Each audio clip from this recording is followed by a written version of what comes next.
If your child is struggling in school, this story might give you hope.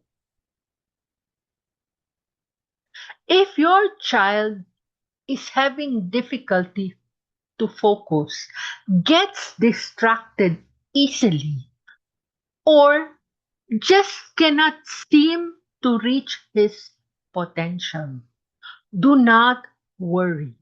You are not alone. I was that child too. No teacher thought that I would succeed in life. I was not getting good grades. In fact, we transferred from Manila to Jakarta to Singapore and then back to Manila. That meant new school, new environment, new friends, new way of learning. I was so confused. I was so overwhelmed.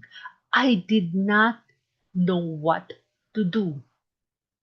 But with the right guidance, I was able to succeed.